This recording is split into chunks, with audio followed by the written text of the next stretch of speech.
이준석 대표가 자맹한다고 했는데 광주 무등산을 올라가고 또 광주에서 청년들을 만났다는 보도가 나오고 있는데, 자, 국민의힘 상황은 어떻게 보고 계십니까, 교수님은? 너무 총체적으로 물어보셔가지고. 네네. 그가 이준석 대표는 자맹하다가 어쨌든 행보를 보인 거잖아요. 그렇죠. 광주 가서 어떤 얘기냐면 광주 시민께 죄송하다, 약속을 안 잊겠다 이렇게 얘기를 했고, 뭐 앞으로는 무등산의 자락 하나하나가 수락산처럼 익숙해질 때까지 꾸준히 찾아서 오르겠다 이런 얘기까지 했어요. 그러니까 광주에도 공을 들이는 모습. 그러니까 광주에 공을 특별히 들이는 거죠. 광주 그럼 이준석 대표가 왜 그러겠어요? 본인이 예를 들면 네. 지난번에 그런 얘기도 했잖아요. 지금 떨어지고 있는 지지율 본인이 금방 올릴 수 있다. 그렇죠. 기억나시죠? 맞아요. 예, 그런 얘기 얘기 했어요. 예. 그리고 광주를 왜 했겠냐고. 광주는 사실은 국민의힘이나 윤석열 대통령 입장에서는 지지율이 가장 낮은 곳이잖아요. 그래서 이른바 서진정착 해가지고 그렇죠. 공을 그걸 들였죠. 본인이 할 수 있다는 얘기를 하는 거예요. 그러니까 본인의 장점이 바로 저런 거다. 그러니까 지지율을 끌어올리는 대상이 결국은 그 전에 지지를 못 얻었던 부분들에 대해서 본인이 나가면 충분히 할 수 있다는 걸 강조해서 보여주려는 의도라고 저는 보여져요. 국민의힘에게 던지는 메시지다. 그렇죠. 그러니까 다른 것도 아니고 왜 광주를 갔겠냐고요. 그 본인이 어쨌든 광주에 여러 가지 공을 들인 것도 분명히 있긴 해요. 국민의힘 있으면서 국민의힘이 어쨌든 광주에서 좀 더 많은 표를 얻어내기 위해서 노력을 했었죠. 네. 뭐 그러니까 이미 TK나 PK 지역의 일정 부분 이제 지지율 확보된 것뿐만 아니라 새로운 곳에 대한 어떤 그 뭐랄까요, 도전 또는 네. 지지율 상승 이런 부분들에 본인이 특화돼 있다 하는 부분들을 강조하기 위한 하나의 행보라고 저는 봐요. 그래서 광주로 갔다. 그래요. 그럼 이렇게 SNS에 글을 올리고 사진 올리는 행보, 이것도 대선 때 우리가 또 봤던 건데 사실은. 그렇죠. 뭐 장제원 의원 지역구 찾아가서 사무실 안에서 사진 찍고 이런 그렇죠. 것도 있었고, 이런 행보를 통해서 여론전을 계속 하겠네요. 그럴 가능성이 있죠. 가능성. 근데 이제 예. 저런 행동을 보면 이런 건 보여요. 지금 이제 예전에 윤핵관하고 전면적 대결을 했잖아요. 네. 그 공격도 하고 막 싸우고 서로 감정적으로 대립하고 이런 모습은 안 거의- 보여요. 아, 그래요. 그때 안 거의 뭐 보이죠. 탄핵 당할 뻔 하다가 네. 이게 봉합이 되는 모습이었는데 네. 이번에는 봉합이 될까? 안 되죠. 봉합이 안 된다. 더 이상. 그러니까 지금 윤석열이래. 이준석 대표가 저런 모습을 보이는 것은 기본적으로 강대강 대치로 가려는 의도는 없는 것 같아요. 그렇게는 안 할 것 같다는 얘기예요. 아, 그렇게는 안 한다. 그러니까 예전에 세게 붙진 예를 않는다. 어디죠? 지금 전쟁하고 있는 나라 우크라이나. 아, 우크라이나 예. 이해합니다. 뭐가 이해? 바쁘셔서. 기억력이. 나이가 들면 네. 다 그래요. 우크라이나 방문해서 막 정진석 의원하고 논쟁이 많았잖아요. 그때 나 기억나시죠? 맞아요. 그런 어떤 강한 대결 그건 안 할 그런 거 거라는 거야. 아니다. 직접적 겨냥해서 안 한다는 거죠. 붙고 이런 건 없다. 그럼 왜 그러겠어요? 왜 그럴까요? 제가 볼 때는 지금 현재 6개월 징계가 나왔잖아요. 다음권 6개월 다음권 정지, 정지라고 6개월. 하는 징계가 네. 나왔는데 그걸 일단 수용하는 모양새를 보일 거라고 봐요. 어... 그러니까 처음에 우리가 생각했던 것은 가처분 신청하고 뭐 그렇게 할 거로 생각했잖아요. 여론 좀 흑화되고 막 이러지 그렇게 않을까? 생각했는데 그렇게 안 할 것 같아. 느낌상. 왜냐면 일단 그렇게 해서 만약에 가처분 신청했는데 거기서도 진다고 생각을 해보세요. 그러면 이제 더 이상 더 어려운 상황에 빠지게 돼요. 만약 가처분 신청을 했는데 거기서도 받아주면. 인용이 안 되면 네. 그럼 어떻게 되겠어요? 그러면 정말 코너에 몰리게 코너에 되는 몰리죠. 그 카드를 굳이 쓸 필요는 없다. 그렇죠. 지금. 그럴 카드 쓸 필요가 없다. 그러면 자기 입장에서는 일단 당을 내서 열심히 일하고 네. 본인이 어떤 그 능력을 갖고 있다는 걸 보여주고 이런 부분을 계속 어필하면서 국민들한테 또는 본인을 지지하는 지지층한테 어필을 하면서 네. 본인의 지지층을 계속 넓혀가려는 의도가 있는 것 같아요. 아.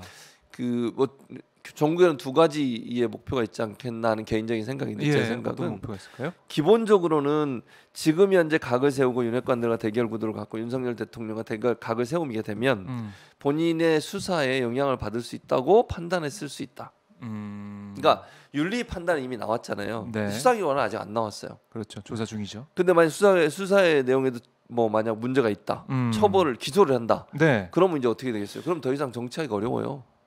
본인 입장에서는 네. 그렇게 해서 처벌까지 받게 되면 물론 기소됐다고 처벌받는 건 아니지만 기소된 상태에서 정치 활동을 하는 건 상당히 부담이 되는 거잖아요.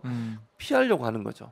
네. 그럼 예를 들면 윤핵관이나 윤석열 정부에 사인을 던지는 것은 내가 이거 수용하고 6개월 동안 자중하겠다. 대신 나는 내 나름대로 정치 활동을 하겠다는 거예요. 그러면 1차적으로는 본인의 수사에 좀 긍정적인 결과를 기대하는 마음도 있을 거예요. 각을 세우면 어떻게 되겠어요? 네. 각을 세우면은 이제 안 좋아지잖아요, 상황이. 사실상. 예. 그걸 피하려고 하는 거예요. 그럼 수사의 경우, 근데 또 윤핵관이나 물론 뭐 제가 이렇게 얘기하는 것은 권력이 어느 정도 이제 수사에 영향을 미친다는 전제의 말씀을 드리는 거예요. 뭐 그렇게 될지 안 될지는 모르겠지만, 그리고 일반적으로 우리가 그렇게 생각할 수 있는 거잖아요. 네. 의혹을 제기한다면. 그런 차원에서 본다고 하면 이제 그 만약에 각을 세우면 이준석 대표를 제거하기 위해서 그런 것도 가능해질 수 있다. 이런 위기감이 있는 거죠. 그런 것까지 다 이제 고려해서 고려하죠. 왜냐하면 수사 결과 잘못 나오면 안 좋게 나오면 본인한테 치명적이에요. 윤리위 결과보다도 훨씬 더. 윤리위는 사실은 수사기관은 아니잖아요. 네. 그러니까 근데 세게 나왔어요. 세게 나왔죠. 6개월이면. 근데 이제 왜냐하면 적당히 나오면 반발하니까. 아예 반발을 못하게 만들어야 되거든요. 그렇게. 6개월도 그런 개념이라고 저는 생각을 하는데 1, 2개월이 아니라 1, 2개월이면 금방 돌아오잖아요. 그렇죠. 네. 그래서 저는 이준석 대표 입장에서 여러 가지 고민을 하면서 수사 결과가 좀 최악의 경우가 안 나오게 하기 위해서는 각 세우는 걸 좀 안 하고 나름대로 당원 가입 독려하면서 본인의 정치 활동을 한다. 아하. 외곽에서 당을 위해서 또 이제 당원이 늘어나는 건 자기한테 우호적인 세력이 늘어나는 걸 수도 있으니까. 그리고 그런 두 것도 번째 하고. 행보는 첫 번째는 제 생각이에요. 이건 그냥 제 그냥 상상. 차기 당 대표에 또 도전하는 거예요. 6개월 지나고 나면 당원권 회복이 되니까. 그렇죠. 당원권 회복되죠. 그다음에 당 대표 선거하게 되면 미리 당 대표를 그만둬야 돼요. 그러면 6개월 지나고 나서 뭐 얼마 전에 그만두는지 제가 지금 정확히 국민의힘 당헌당규를 모르겠는데 따져봐서 그렇죠. 그러면 한 1, 2개월만 하다가 당원 그만두면 돼. 대표 사퇴하고 다시 출마를 하는 거죠. 네. 그러면 정당성을 다시 한번 확보하게 되는. 만약 된다고 하면 될지 안 될지 모르지만 판단을 받겠다. 네. 근데 이제 그 전제는 뭐냐면은 수사를 통해서 기소가 되면 안 된다. 안 된다는 거야. 그게 이제 전제가 있어야 되니까. 그래서 각을 안 세우는 거지. 그 정지 작업으로 하고 있다. 그렇게 보인다는 거예요. 그리고 이제 이런 이제 광주나 이런 무등산 가고 이런 행보는 이제 두 번째 그게 안 되는 경우가 있을 수도 있잖아요. 예를 들면 본인이 지금 그렇게 이제 이건 제 생각이고 아까도 예측이지만 그렇게 계획을 짜고 가는데 그렇게 안 됐을 경우 두 번째 옵션은 뭐겠어요? 다른 당을 차리든 새로운 정치 행보를 해야 되잖아요. 지지층이 있어야 돼요 본인한테는. 네. 그 정지 작업일 수도 있다. 그렇게 보여져요. 여러 가지 포석 미래를 좀 바라보면서 이준석 대표가 움직이고 있다. 근데 이준석 대표가 SNS에 또 어떤 행보를 올리게 될지 이거에 따라서 메시지를 우리가 계속해서 확인할 수가 있고 행보를 예측해 볼 수가 있을 텐데 자 이준석 대표 입장에서는 뭐 평론가들 얘기 많이 들어보면 토사폭행 뭐 당한 거다라는 얘기를 하고 있고 결국에는 윤핵관들 그 친윤 세력이 이 당권을 잡은 모양새가 됐다. 왜냐하면 권성동 직무대행 체제가 됐으니까요.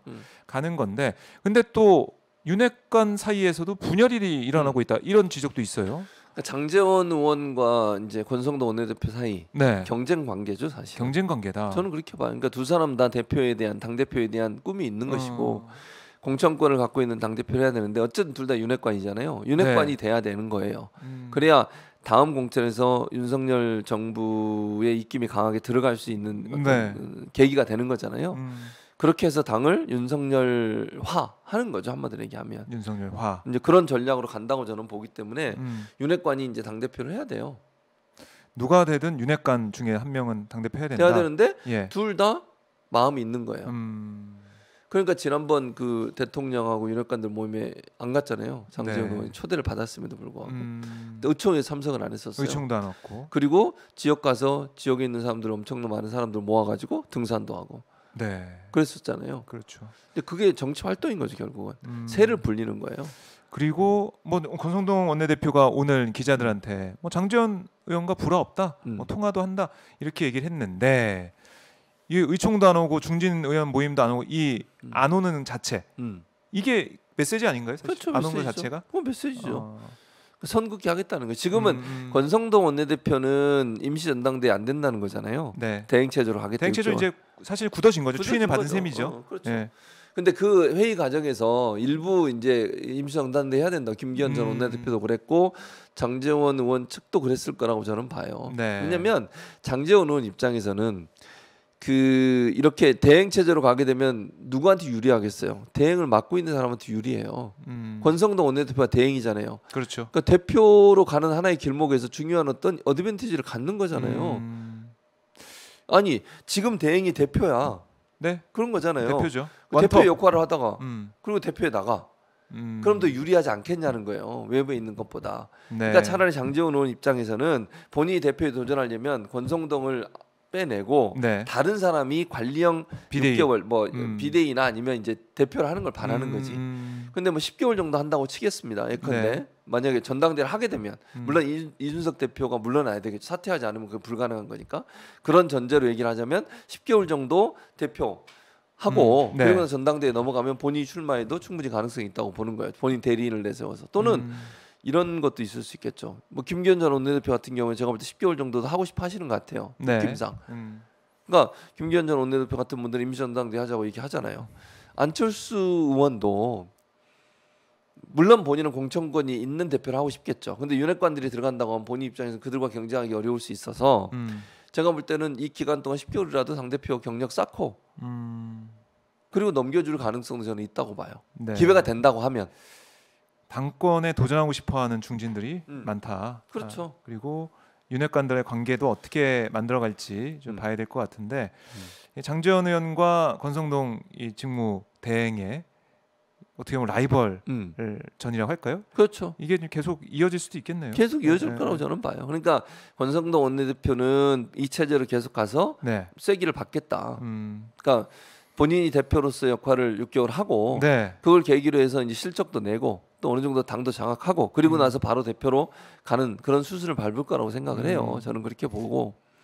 장제원 의원의 반격 카드가 뭘지 이게 참 궁금할 수밖에 그러니까 없는데 지금 상황에서는 장제원 의원이 특별히 반격 카드를 가지기가 좀 어려운 부분이 있어요. 그러니까 대행 체제를 바꿀 수는 없잖아요. 지금 결정이 됐기 때문에 이미 굳어진 거고 또 윤석열 대통령도 어느 정도 용인한 부분이 있는 것 같고 지난번에 만났다고 하니까요. 만나서 그런 그렇게 보도가 얘기했잖아요. 나왔죠. 근데 그거 자체를 깰 수는 없어요. 그러니까 이 체제로 가되 틈을 그러니까 어떤 그 계기를 보겠죠. 네. 그리고 권성동 원내대표가 이제 실수를 하거나 아니면 이제 여러 가지 녹록치는 않아요.